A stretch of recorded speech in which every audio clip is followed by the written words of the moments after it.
We see the story of Jesus going to the cross, and everything seems to kind of be hand in hand. And then there's one character that seems to interrupt the narrative. His name's Barabbas.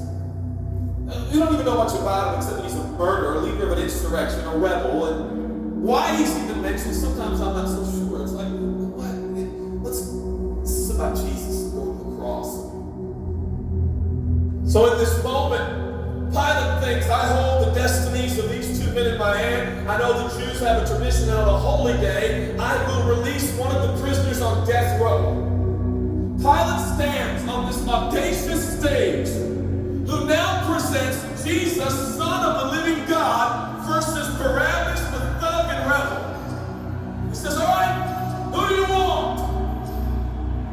This is blasphemy. This has gone too far. There's no comparison. This is a rightful prisoner, a man who should be on death row. He's a rebel against Rome. He leads a rebellion. He murders people. He's a bad man. He's a thug and he's a crook. He deserves the chains and he deserves the crucifixion. Jesus? What has he done but heal, restore, deliver, set free, open blind eyes, open deaf ears, heal the lame and the leper? What has Jesus done? Who do you want? Who do you want, Barabbas? Yeah, give us Barabbas.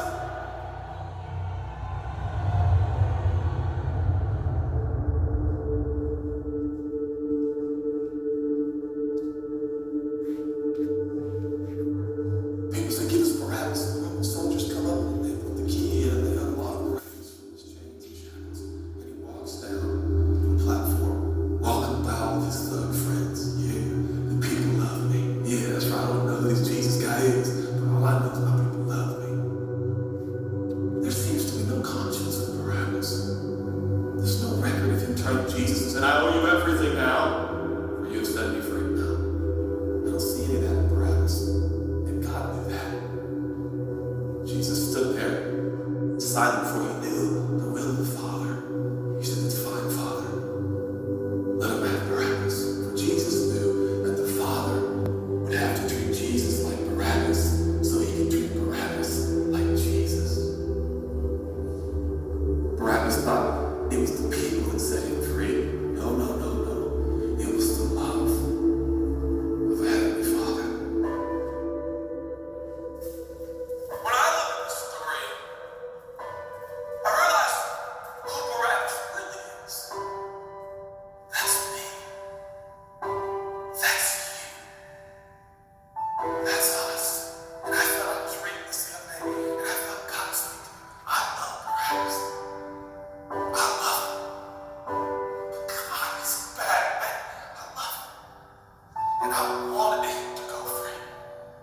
But didn't you know that he probably would have never acknowledged the free kick? Yeah, but I love Barabbas.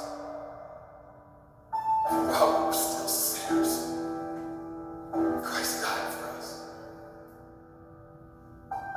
God sent his son for Barabbas, even the one he knew would walk away from Jesus and his free gift and never come back. He loves him.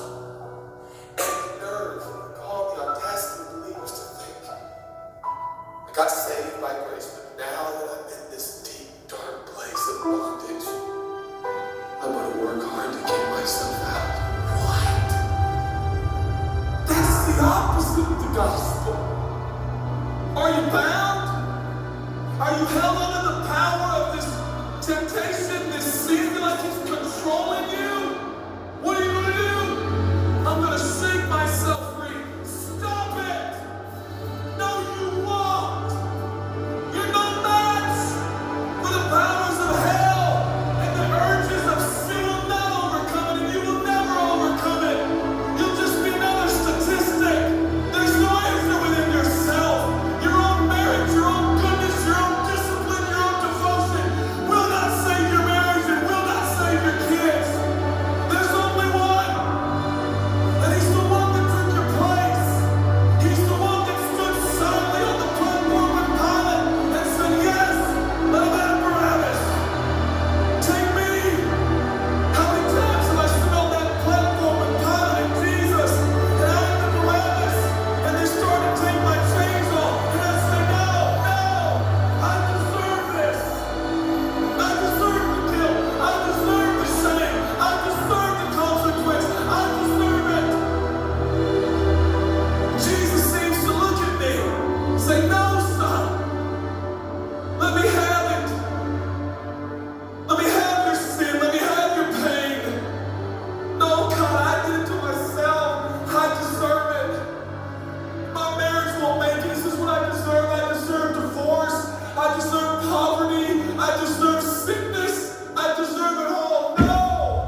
So Satan, give me your shame.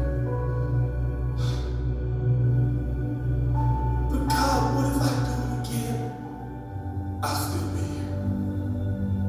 Oh God, I don't want to hurt you. I love you. I don't want to do this anymore. Give me your sins.